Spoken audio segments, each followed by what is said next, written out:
Amen. Le sujet de prédication, c'est clôturé, ça tombe bien. Le sujet qu'on a démarré depuis le mois de janvier, j'avais fait une pause dans mes prédications et le thème est simple, prier comme Jésus. Simple mais très ambitieux. Donc, au départ, je pensais faire une prédication et la prédication s'est transformée en 3-4 prédications qui s'appellent séries dans notre vocabulaire ici.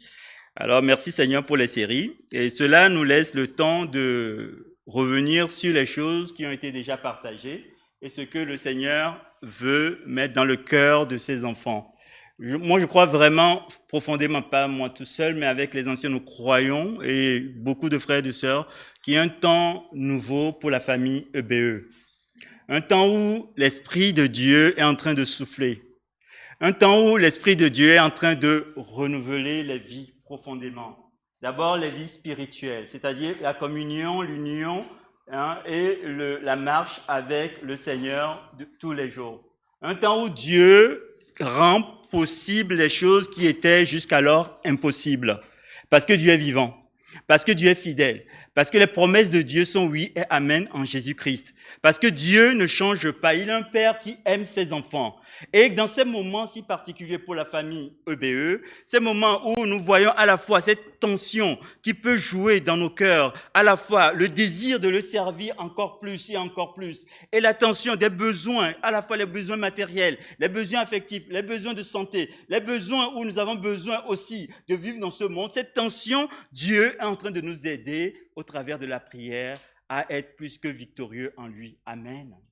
Je crois aujourd'hui, et nous croyons fondamentalement que la prière est une des clés, pour ne pas dire la clé, qui est fondamentale dans le royaume et l'exercice du ministère dans le royaume de Dieu. Amen.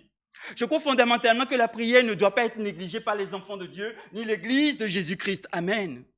La prière, c'est quelque chose qui fait partie inhérente de la vie et du comportement et de la culture du royaume de Dieu. Ce n'est pas un axe secondaire de la vie du croyant. Ce n'est pas un axe à négliger dans la vie du croyant. Et vous voyez très bien, frères et sœurs, vous qui croyez, vous qui connaissez le Seigneur, vous qui aimez le Seigneur, combien de fois ça peut être compliqué de mettre du temps pour prier.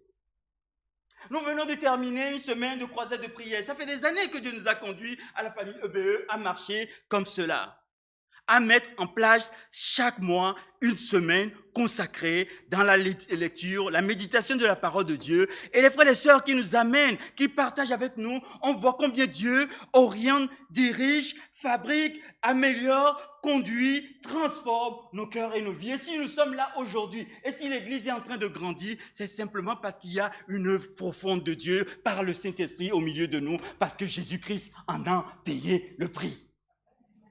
Nous croyons fondamentalement que la prière, aujourd'hui, doit être un des axes importants et prioritaires dans la vie de tous les croyants. Et que quand bien même nous sommes tentés, quand bien même nous sommes obligés, des fois, de vivre dans cette vie avec tout un tas de contraintes, nous devons réserver du temps pour notre Dieu, pour le temps de prière, à la fois personnel comme collectif, parce que c'est nécessaire. En commençant cette série, je me suis posé une question au Seigneur. Pourquoi parler encore de prière? J'ai demandé au Seigneur, mais pourquoi parler encore de prière? La première prédication, rappelez-le, vous pouvez aller l'écouter sur notre site. J'ai fait un calcul très simple du nombre de semaines qu'on a dans une année. Et quand on multiplie par le nombre de rencontres que nous avons, de temps, d'opportunités de prier, ça fait quand même un certain nombre de temps.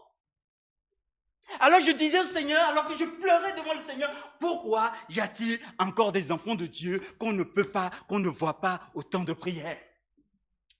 Qu'est-ce qui les empêche pour pouvoir consacrer un peu de temps avec nous, collectivement, pour plaider, pour intercéder, pour jeûner ensemble devant le Seigneur, parce que les besoins sont grands, frères et sœurs. Que se passe-t-il, Seigneur? Alors j'ai sondé les Écritures. J'ai lu les 13 épîtres de l'apôtre Paul. Et j'ai regardé une chose, l'apôtre Paul, très souvent, demandait aux églises, vous comme moi, de prier pour lui de prier sans cesse. Amen. Le grand apôtre Paul, qui connaît Jésus, qui a été bouleversé, renversé par la puissance de Dieu, sur son cheval, le grand apôtre Paul était quelqu'un qui demandait de prier sans cesse. Et vous, chrétiens, nous avons besoin de cela même. Lui-même dit, moi je prie sans cesse, parce qu'il connaissait l'ampleur du travail à faire. Il connaissait l'importance de la prière. Il a été, comme dit notre frère, révélé de qui est Jésus dans la prière. Permets-moi de te poser une question. Es-tu révélé de qui est Jésus en train de prier? Est-ce que tes yeux et les yeux de ton cœur ont réalisé qui est Jésus, le Seigneur, le Fils de Dieu, le Sauveur, le Messie, celui qui apporte la délivrance au peuple, aux hommes qui étaient jadis et femmes captifs de toutes sortes de choses? Jésus, dans sa ministère, et dans ce ministère, on voit Jésus prier. Et je me suis posé une autre question. Si Jésus prenait autant de temps pour prier, pourquoi moi, pourquoi toi, pourquoi frères et sœurs, nous négligeons le temps de prière? Pourquoi? Alors j'ai compris 2 ou 3 choses que j'ai commencé à partager avec le peuple de Dieu. Et je voudrais continuer par lire quelque chose que j'ai déjà lu dans l'épître, c'est dans l'évangile de Luc au chapitre 11. Et j'ai mis juste le passage qui est important que nous voulons réfléchir là-dessus tout à l'heure, et qui est les disciples qui demandent au Seigneur, Seigneur, apprends-nous à prier. Mais je vais lire tout le texte, en tout cas la partie qui concerne cette partie-là. Donc, dans Luc chapitre 11, au verset 1, y a-t-il quelqu'un dans l'assemblée qui veut lire Luc chapitre 11, verset 1 à 4? Y a-t-il quelqu'un qui veut de sa belle voix? Vas-y. Jésus priait un jour dans un certain endroit. Quand il eut fini, un de ses disciples lui dit : Seigneur, enseigne-nous à prier, tout comme Jean l'a enseigné à ses disciples. Il leur dit : Quand vous priez, dites : Notre Père céleste, que la sainteté de ton nom soit respectée, que ton règne vienne, que ta volonté soit faite sur la terre comme au ciel. Donne-nous chaque jour notre pain quotidien. Pardonne-nous nos péchés, car nous aussi, nous pardonnons à toute personne qui nous offense, et ne nous expose pas à la tentation, mais délivre-nous du mal. Amen. Amen. Fermez les yeux court un instant et prions le Seigneur. Rentrons dans un temps de recueillement. Père, nous te remercions. Utilise ces moments pour nous instruire, pour nous faire grandir, pour nous transformer, pour nous révéler la puissance de ton amour, pour nous conduire comme le bon berger de notre âme. Père, nous avons besoin de toi. La vie que tu nous as communiquée, Seigneur, nous réalisons que nous ne pouvons point la vivre sans ton assistance, ton secours continu. Nous voici, Seigneur. Parle à nos cœurs. Alors que tu parles à nos cœurs, Seigneur, nous restons ouverts, réceptifs à ce que tu changes ce qui doit être changé, à ce que tu transformes ce qui doit être transformé, en ce que tu nous aides à nous aligner à ta volonté, à ce que nous puissions, Seigneur, nous repentir, afin de cheminer dans le chemin que tu as tracé pour chacun d'entre nous. Alors utilise ces moments, Seigneur. C'est ton moment à toi, Seigneur. C'est ton moment à toi. Et nous venons communier en Jésus-Christ, notre Seigneur, par l'Esprit, dans ta présence, Père. Amen. Amen. Amen. Les disciples ont posé une question, une demande. Une demande. Seigneur, Seigneur, enseigne-nous à prier.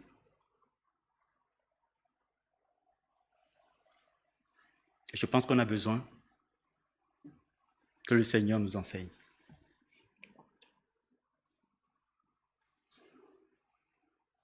Une vie chrétienne qui n'est pas basée sur la prière a de fortes chances d'échouer. Je vais laisser le Seigneur s'exprimer et parle à nos cœurs, à mon cœur comme à ton cœur. On peut tourner l'affaire dans tous les sens qu'on veut. Une vie chrétienne qui n'est pas fondée sur la discipline de la prière et de la méditation de la parole de Dieu et d'une foi obéissante est vouée à l'échec. Et pourtant, c'est une vie qui vit de la grâce de Dieu, qui marche dans la grâce de Dieu. Je ne ferai pas une grande démonstration par rapport à cela, mais je nous exhorte à regarder comment Jésus lui-même il a marché. Je pense que ça nous enseigne beaucoup mieux que de faire la morale. Nous n'en sommes pas là.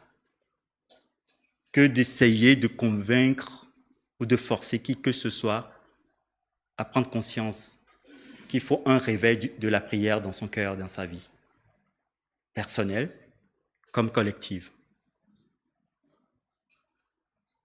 La démonstration est simple. Si Jésus, le Fils de Dieu, le Seigneur de l'univers, le Messie, le Sauveur, a passé sa vie et son ministère à prier, à en faire une priorité, c'est que nous avons une clé à saisir. Et si Jésus, et comme Jésus, enseignait à ses disciples à prier, c'est que nous saisissons une clé. Et la bonne nouvelle, c'est que Dieu nous a donné la clé. Dieu t'a donné la clé en tant que croyant. La mauvaise nouvelle pour toi, c'est que le monde, c'est que la chair, c'est que le diable vont tout faire pour que cette clé, tu ne l'utilises pas.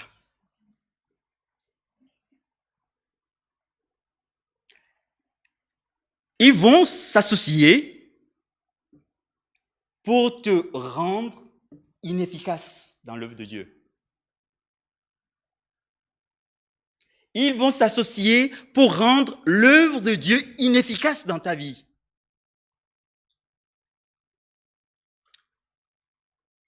Le but de la prédication n'est pas que tu te culpabilises, je ne sais pas prier, je ne prie pas. Le but de cette prédication, mets-toi à prier, frères et sœurs.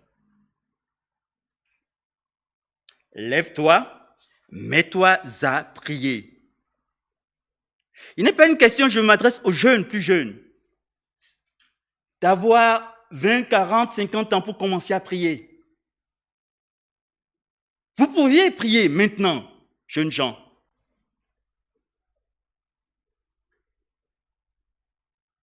Et je vous encourage, dès votre jeune âge, à prier.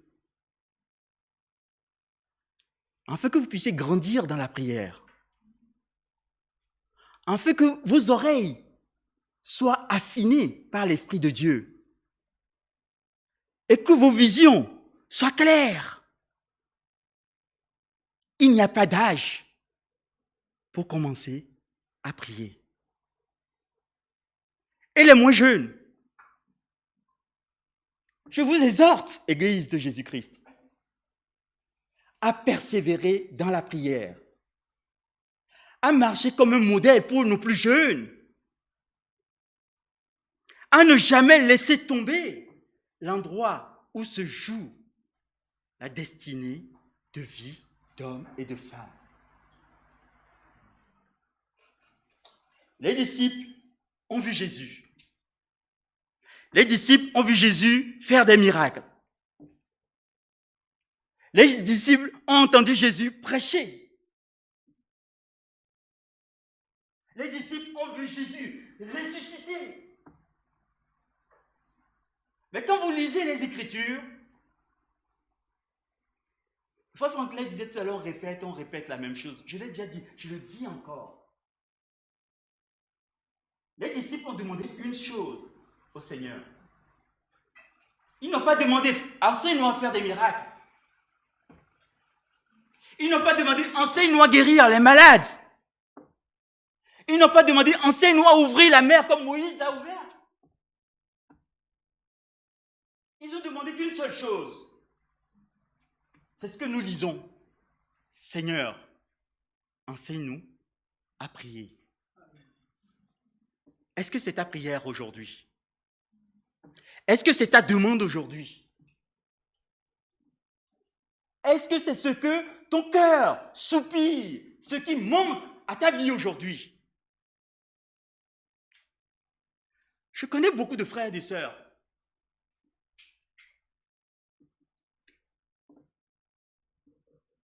qui ont traversé et qui traversent des moments compliqués. L'une des premières questions que je pose quand on est confronté à des moments compliqués, la première c'est, où en es-tu dans ta vie de prière?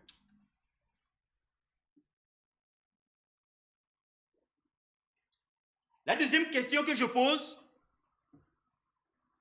où en es-tu dans l'étude de la parole de Dieu? Qui est l'élément qui te donne des éléments, qui te donne des ressources pour alimenter ta prière, pour connaître la volonté du Père, pour demander à ce que la volonté du Père soit appliquée. Et la troisième question que je pose en général, où en es-tu dans la vie d'obéissance? Où en es-tu dans la vie d'obéissance?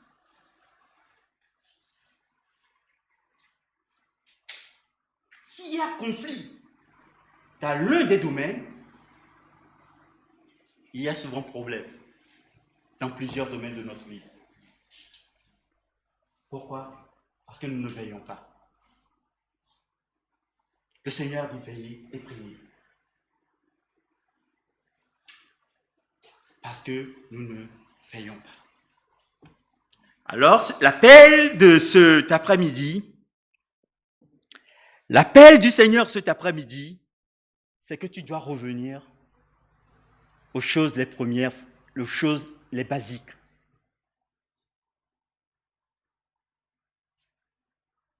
Ne pars pas d'ici en remettant à plus tard. Ne pars pas d'ici en te disant, mais on verra demain. Demain ne t'appartient pas. Demain est entre les mains de Dieu. La prière, frères et sœurs, jeunes comme moins jeunes, doit être fondamentale, quelque chose sur lequel tu ne dois pas plaisanter. On ne sacrifie pas sa vie de prière en passant du temps sur les réseaux sociaux. Je vais être simple, pratique et basique. On ne perd pas son temps sur les réseaux sociaux au détriment de sa vie de prière.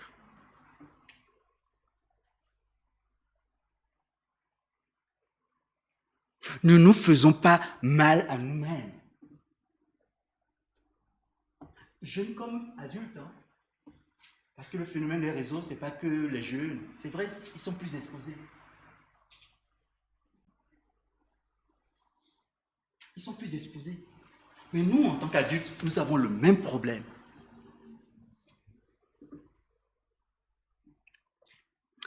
Alors, je me suis posé une question. Juste, à cela qui suis-je? Prier comme Jésus, pourquoi? Dans la vie de Jésus, voyons que la prière n'est pas une option. Ce n'est pas un rite religieux qu'il suivait. J'ai noté, parce que nous, en tant que chrétiens croyants, bien souvent, nous réduisons souvent la prière à une boîte aux lettres pour ceux et celles qui prient. Où l'on dépose une liste de demandes à Dieu, de commissions à Dieu. J'ai même entendu des prières où on ordonne, on commande à Dieu. J'ai jamais vu Jésus commander à Dieu, à son Père.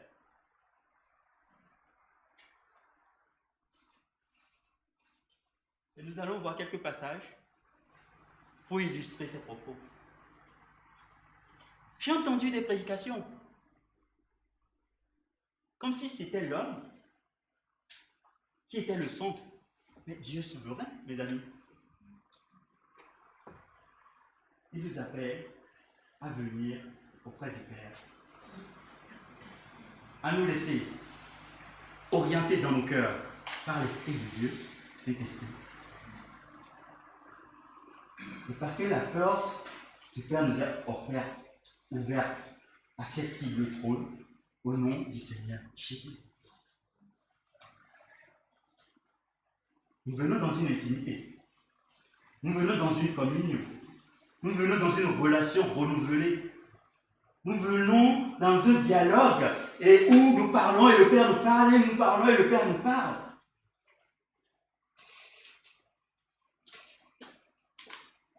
Une fois j'écoute des prières, je me dis, est-ce que le frère et la sœur qui prie a lu la Bible? C'est pas un jugement, c'est pas une critique. Je pose la question, qu'est-ce qui a manqué dans cette prière? Est-ce que nous cherchons notre volonté dans la prière ou la volonté du Père dans la prière?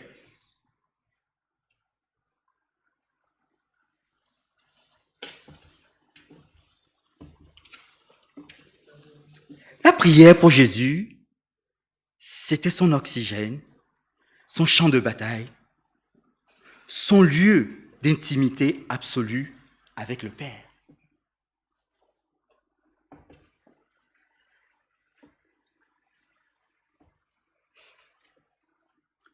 Alors prenons le temps de continuer un tout petit peu pour découvrir dans la prière toutes ces dimensions, non pas pour partir, comme je vous le disais tout à l'heure, et remettre à demain, mais pour qu'aujourd'hui même, un mouvement se passe dans ton cœur et dans le mien.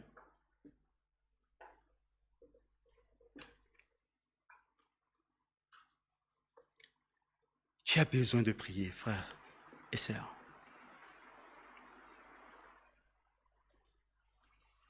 Tu as vraiment besoin de prier.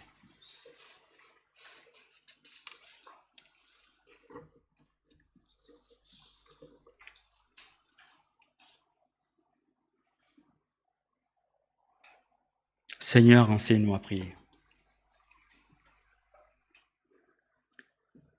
Le premier point sur lequel nous allons passer quelques minutes, c'est que la prière est un lieu d'intimité réelle et d'adoration.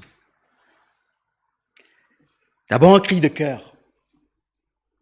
Jésus appelait Dieu et appelle Dieu Abba, Papa. Dans le jardin de Gethsémane, dans Marc chapitre 14, verset 36, je vous ai mis le mot, Jésus crie Abba, Père. La relation que Jésus a avec son Père, avec Dieu, c'est une relation de père et de fils. Note-le avec moi. Quand tu te mets à prier, sache que tu vas voir ton Père. Et quand tu sens les Écritures, tu connais le caractère de Père. Ce n'est pas comme nos pères terrestres. Tu connais le cœur de ton Père. Tu connais la nature divine de ton Père. Tu connais la gloire de ton Père. Tu connais l'amour de ton Père. C'est cet amour qui a décidé, fils, Jésus, tu vas mourir à la croix pour leurs péchés, afin que je puisse leur pardonner leurs péchés, comme nous a été annoncé tout à l'heure. Cet amour a accepté de sacrifier le Fils. Et c'est cet amour qui est venu te chercher là où tu étais. Alors que tu étais dans ton péché, alors que tu étais dans ta désobéissance, il est venu te chercher. Il est venu t'embrasser. Il est venu te recueillir. Sans porter aucun jugement sur toi. C'est ce Père à qui nous adressons une sainte discussion, une intimité partagée. Hier, lors du temps de jeu, nous étions dans 2 Pierre, chapitre 1, et l'apôtre Pierre, à la fin de sa vie, il a écrit à la fin de sa vie, il attendait sa mort. Il dit, Dieu nous a donné la nature divine. Je suis appelé enfant de Dieu parce que j'ai reçu la nature divine. J'ai reçu un cœur nouveau, un cœur pur, un cœur nettoyé, un cœur façonné par Dieu à la dimension du ciel. Afin que ce cœur, quand il s'approche du Père, bat au rythme du cœur du Père.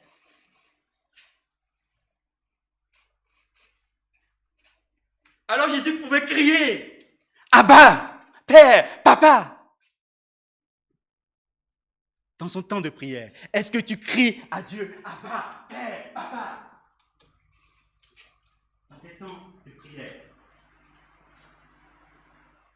Est-ce que tu as connu Dieu dans la prière comme étant ton Père, qui te nourrit, qui te prend soin de toi, mais aussi qui te discipline, qui te transforme?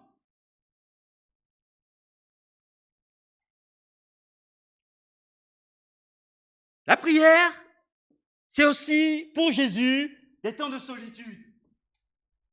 Loin des brouhahas de ce monde. La Bible dit, ce que j'ai mis au point 2, le secret de la solitude, Jésus se retirait dans les déserts et priait. As-tu un lieu de désert dans ta maison où tu pries? Prends-tu ce temps, parce que tu as le droit de prendre ce temps, frères et sœurs. Tu as le droit de prendre ce temps et de te retirer pour rencontrer ton Père, pour discuter avec ton Père, pour lui exposer les choses de la vie courante, pour chercher sa volonté, la recevoir avec joie et lui demander de nous donner la force de l'accomplir.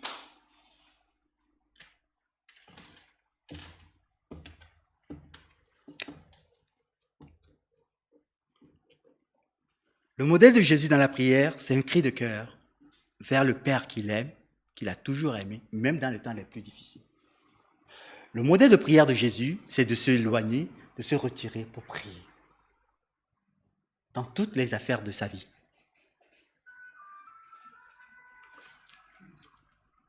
Je donnais 2 exemples, si on continue, où la prière, compris par Paul et Silas, ils étaient en prison. La Bible dit qu'ils louaient Dieu et priaient. Combien de chrétiens, dans une prison, dans une difficulté, oublient de prier? Ou quand bien même on se met à prier, on se met à faire des complaintes et des plaintes. Oh Seigneur, tu m'as oublié. Et pourtant la Bible dit que je ne t'oublierai jamais. C'est pour cela que je vous dis, il faut lire les Écritures. Et chaque début d'année, Sidri nous fait le rappel, mettez la lecture et la méditation de la parole au centre. Donc en milieu d'année, pour aller vers la fin d'année, ce qu'on a appris, appliquons-le dans la prière. Même si les situations te font croire que le ciel est fermé, lève la tête en disant non, Jésus a traversé le ciel, c'était ouvert. Le Saint-Esprit est descendu, c'était ouvert. Tu n'as pas fermé le ciel. Commence à confesser la parole de Dieu sur les situations. Commence à voir au-delà du visible. Laisse-toi transporter dans le Fils, par l'Esprit de Dieu, pour rencontrer dans sa demeure le Père. Tu verras que les choses changeront. Puis il y a l'exemple aussi de Andrew Murray, un homme de prière. Et Andrew Murray, j'ai noté quelques points justes que je voudrais vous partager. Andrew Murray, alors lui c'est un pasteur et puis un auteur sud-africain. Il est particulièrement intéressant parce qu'il ne présente pas la prière comme une technique permettant d'obtenir des choses de Dieu. Lui, il est né en 1828, il est mort en 1917. Donc le frère nous a quittés depuis longtemps. Mais ce qu'il a écrit nous parle encore aujourd'hui, comme la Bible nous parle encore aujourd'hui. Andrew insiste sur le fait que Jésus lui-même est le maître de la prière et que la vie de prière doit nous conduire à une communion toujours plus profonde avec Christ.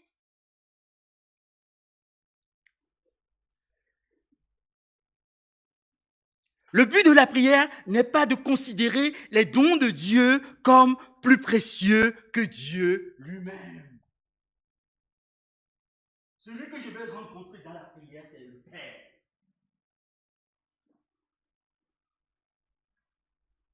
C'est le Père. Alors, question, pourquoi te payes-tu d'aller au Père? Pourquoi? Pourquoi?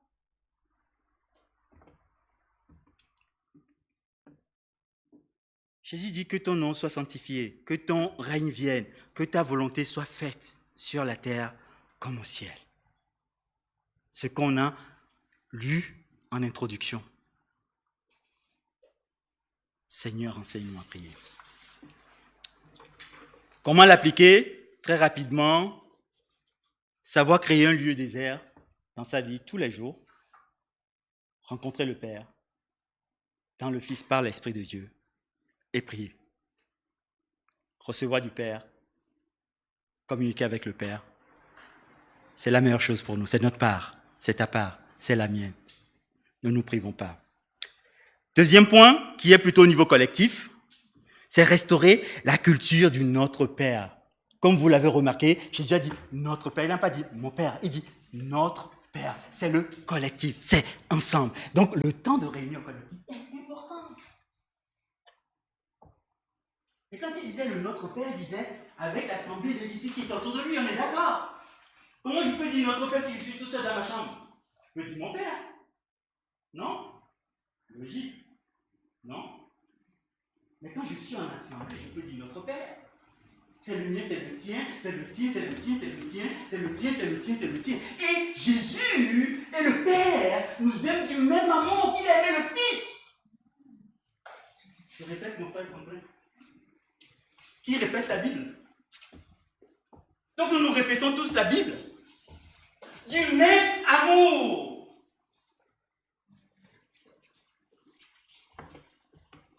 Niveau collectif, quand nous prions ensemble, que ce soit le dimanche, que ce soit dans les groupes de maison, ne nous pressons pas d'aligner des sujets, des doléances. Venons d'abord au contact du Père.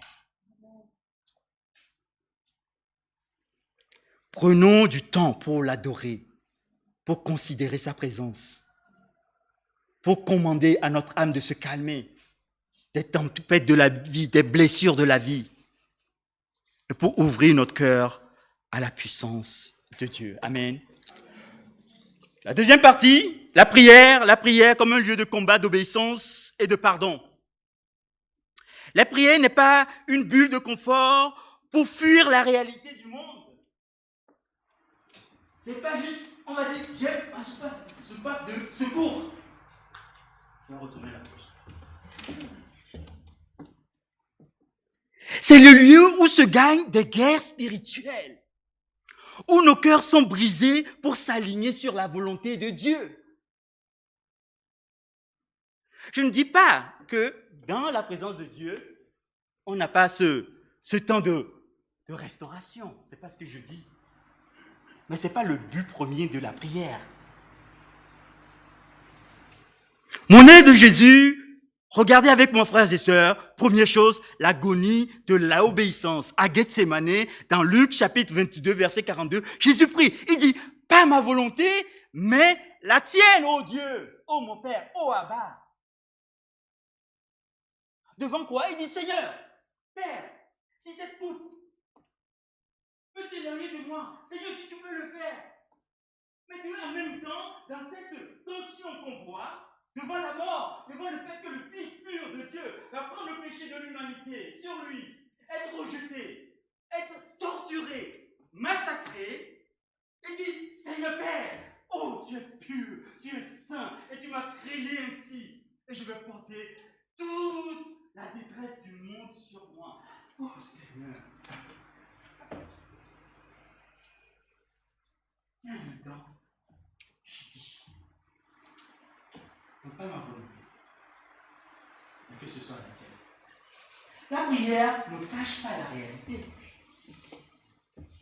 La prière expose ce que nous ressentons, ce que nous vivons, nos combats. Pourquoi? Parce qu'on est avec le Père. Et c'est le modèle de Jésus.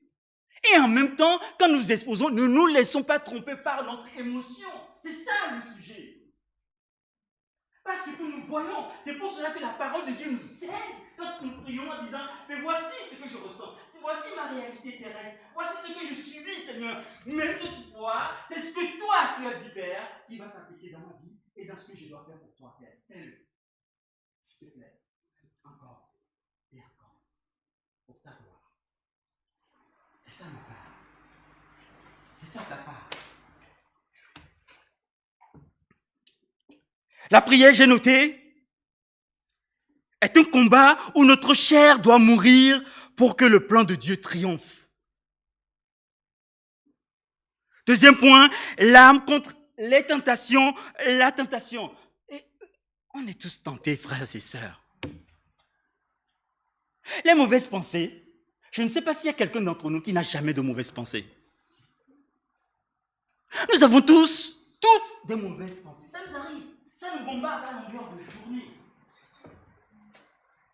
Jésus nous donne le secret pour être protégé. C'est-à-dire que la mauvaise pensée ne se transforme pas en toi en quelque chose qui veut prendre vie et naissance.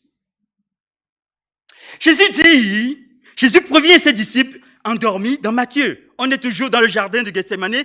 Matthieu chapitre 26, verset 41 dit « Veillez et priez afin que vous ne tombiez pas dans la tentation. » Tu ne peux pas regarder des choses impures et te dire que tu resteras pur. C'est pas vrai.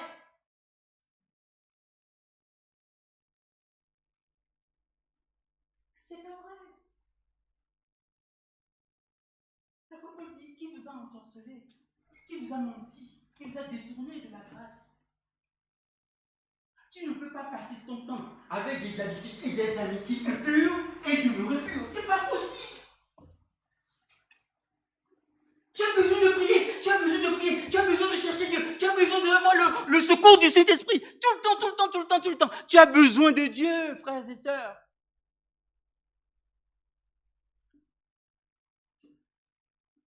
Et la clé, c'est de veiller là où on pose nos pieds, là où on pose nos regards, et de prier. Seigneur, garde-moi, garde mes pensées, garde mon cœur. Tu ne peux pas demeurer dans le péché et avoir la victoire. Ce n'est pas possible. La première victoire, c'est que le péché soit écrasé dans ta vie, dans le nom de Jésus. Tu ne peux pas demeurer dans la désobéissance, et ça, c'est ce qu'on appelle provoquer Dieu. Samuel a dit, roi Saül, la désobéissance est aussi coupable que la sorcellerie. Tu ne peux pas demeurer dans les esprits avec des pensées impures et te dire que tu vas marcher en pureté. Ce n'est pas possible. Il te faut Jésus. Il te faut la puissance de la croix.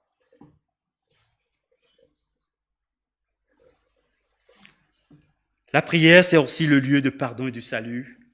Jésus dira, Père, pardonne-leur, car ils ne savent ce qu'ils font.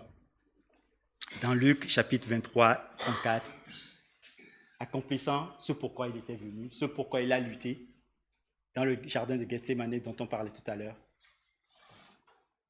Parce qu'ils ont besoin, nous avons besoin d'être pardonnés, et il a fait son œuvre de ministère. L'exemple que j'ai donné, rapidement pour vous le partager, vous lirez à la maison, c'est l'exemple d'Épaphras. Vous connaissez Épaphras? C'est un des compagnons de l'apôtre Paul qui est un combattant, qui combat toujours pour les chrétiens dans la prière, dans ses prières. Combien d'entre nous, nous nous levons le matin, nous nous couchons le soir, nous prions pour nos frères et nos sœurs? Combien d'entre nous, nous nous disciplinons à prendre un temps? Je ne dis même pas dans la journée, prenons dans la semaine. Je veux prier pour mes frères, mes sœurs, je veux prier pour l'Église, je veux prier pour les ministères, je veux prier pour tous ceux que j'ai entendus qu'ils avaient des sujets de combat personnel. Mais Épaphras était de cette nature où les sujets de ses frères et sœurs dans l'Église le concernaient personnellement. Et il travaillait avec Dieu pour que l'œuvre soit accomplie dans la puissance du Saint-Esprit, afin que les âmes soient libérées. J'ai donné l'exemple aussi de Daniel Nash. Daniel Nash, qui est intéressant avec son histoire, son récit, c'est un homme qu'on ne voyait pas beaucoup, mais il était l'un des collaborateurs les plus proches de Finney. Vous savez? Et Finney, vous savez qu'il a été utilisé par Dieu pour des réveils puissants. Mais Daniel Nash, avant que Finney aille prêcher l'évangile sur l'estrade, partait en avance et allait intercéder. Il demandait au pasteur, aux anciens des églises, venez, on va prier ensemble. Avant que l'évangéliste arrive, il y a un temps de campagne de prière. L'Église est en train de multiplier EBE. Le Seigneur est en train de multiplier l'Église EBE. C'est ce que je voulais dire. Le Seigneur est en train de nous donner la possibilité de pouvoir ouvrir d'autres lieux de culte ailleurs que dans la ville de Roubaix. C'est une grande opportunité, une grande responsabilité. Combien d'hommes et de femmes au milieu de nous vont se lever pour prier, intercéder, pour que ce que Dieu veut faire se fasse dans ces lieux-là? Nous avons besoin de vos prières, frères et sœurs. Je vous en supplie, de la part du Seigneur. Moi, je vous en supplie, apportant le message de Dieu pour vous. Nous avons besoin de vous. Nous avons besoin de vous dans votre amour. Nous avons besoin de vous, frères et sœurs. Parce que si vous, croyants, vous ne le faites pas, qui va le faire? Qui va le faire? Votre part au ministère est important. Donc prends du temps, prie pour l'œuvre ici à Roy, tout ce que Dieu fait. Pour les âmes qui sont sauvées, pour les hommes et les femmes qui se joignent à nous au fur et à mesure de la marche, qui viennent bénéficier de l'amour de cette famille. Prions aussi pour que Dieu multiplie partout où il veut et nous utilise. Au milieu de nous, il y a beaucoup de frères et de sœurs qui sont prêts pour servir. Nous avons besoin de laisser Dieu faire. Mais nous ne pouvons pas faire sans bâtir des fondements sur la prière. C'est de la folie. Et l'Église, ce n'est pas une histoire d'école de business. Hein. L'Église est fondée dans la puissance du Saint-Esprit. Et la puissance du Saint-Esprit est libérée dans les temps de prière de jeûne. Afin que la chair meure et que l'esprit. Vous voyez ces choses? On est presque à la fin. Oui, c'est bon. On est presque à la fin. Comment l'appliquer? Niveau personnel, utiliser la prière comme un bouclier, comme des temps réservés. Niveau collectif, l'Église comme sentinelle. Nous avons nos maisons de prière tous les vendredis. Soyons là. S'il faut qu'on aménage, on aménagera. S'il faut qu'on recule, aujourd'hui c'est 19h, reculer, à plus tard on reculera. Soyons là. Nous avons nos nuits de prière. Que rien ne vienne nous empêcher de prier. Et chaque fois qu'on a tenu des temps de prière, et notamment des nuits de prière, je vois, il y a quelque chose que Dieu pourvoit. Demandez à ceux et celles qui viennent à ces réunions. Dernier point, la prière, le moteur de l'Église et de la manifestation du royaume. Modèle de Jésus, la prière sacerdotale, je ne reviendrai pas là-dessus, c'est le Jean 17 que vous connaissez. C'est la prière la plus longue de Jésus que vous trouverez dans la Bible. C'est la plus longue. Où on a tous les détails. Lisez-la. Observez, étudiez, notez ce que Jésus demandait dans ses prières.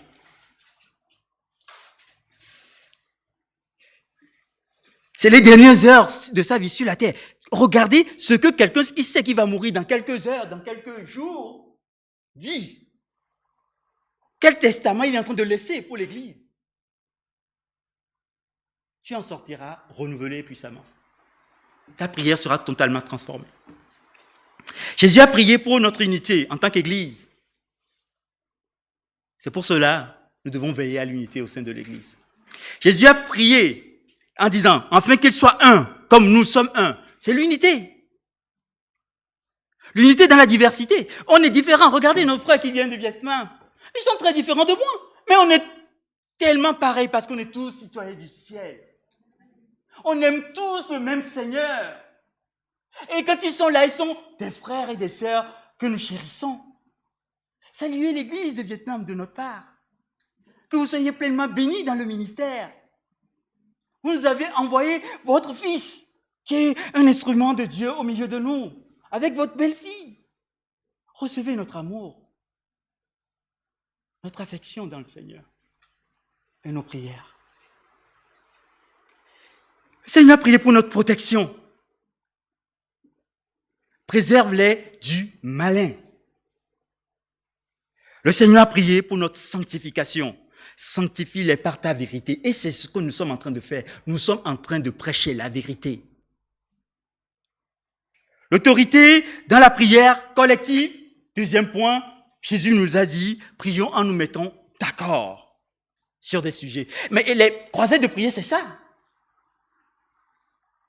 Nous nous mettons d'accord sur le sujet et nous prions ensemble collectivement. Mais pas que. Nos réunions de prière, c'est ça.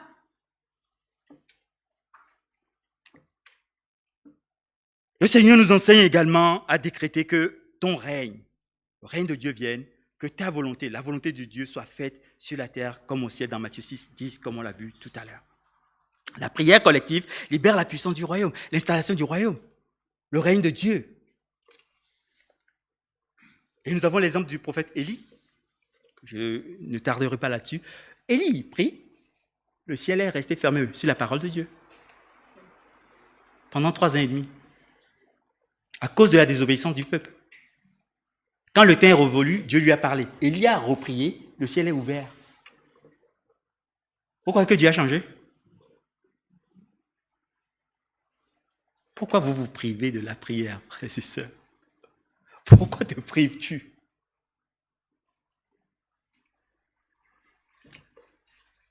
Parce qu'Élie croyait, craignait le Seigneur et avançait selon son rythme. J'ai noté aussi l'église de Jérusalem qui priait énormément. Dans Acte 12, vous lirez, C'est l'un des meilleurs récits de prière collective. Lisez-le. Pierre était emprisonné. Il priait. Dieu a libéré Pierre. Quand Pierre est arrivé devant, Rhodes qui est sorti, la servante pour ouvrir, Pierre dit non.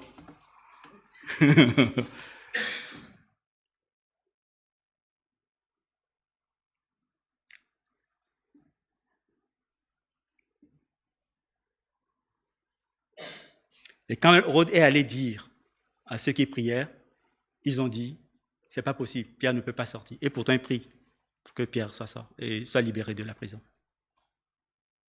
Ça nous arrive aussi. Même si tu as du mal à croire, Dieu peut t'étonner.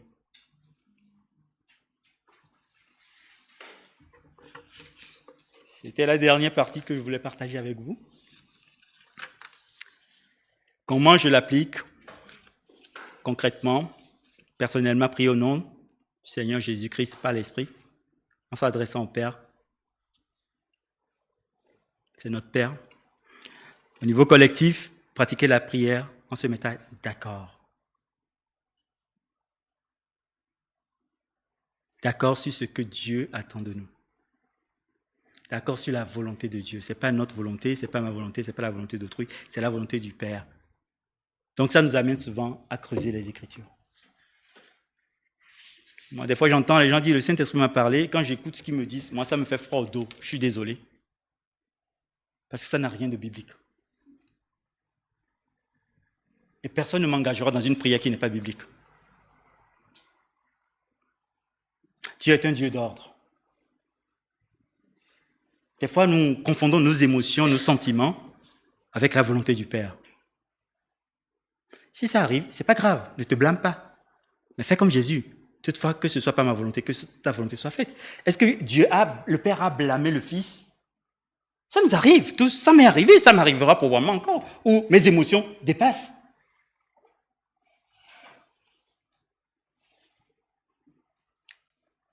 L'Église de Jésus-Christ n'avance pas par ses programmes, ses structures, le talent de ses prédicateurs. Il faut la puissance de Dieu. Parce que l'œuvre est l'œuvre du Père. C'est l'œuvre du Seigneur. Ce n'est ni l'œuvre des anciens de EBE, des responsables, des ministères. Non. Vous ne le trouverez pas au milieu de nous. C'est l'œuvre de Dieu que Dieu est en train de développer dans chacune de nos vies, dans ta vie, dans ma vie. Et nous sommes tous là, au service du corps, afin d'être une source de bénédiction pour les nations, afin que les gens qui ont besoin de Dieu entendent l'Évangile et soient sauvés. Et tout ceci, toujours unis dans la prière. Dans la prière. Nous allons remercier le Seigneur. Seigneur, nous voici. Aide-nous, secours-nous, pardonne-nous, restaure nos cœurs abîmés, rends-nous capables, parce que tu en as le pouvoir.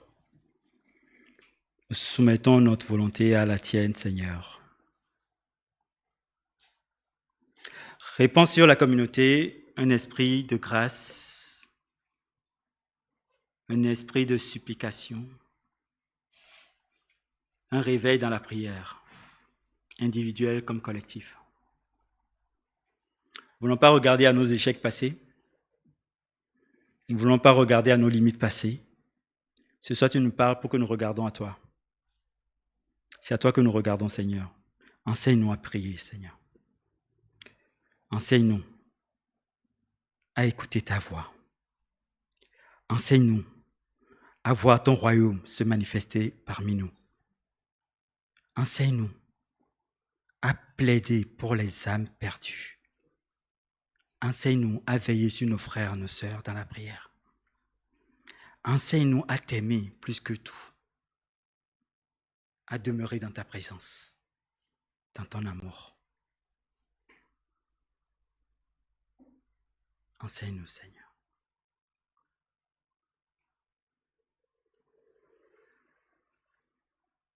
Enseigne-nous, Seigneur.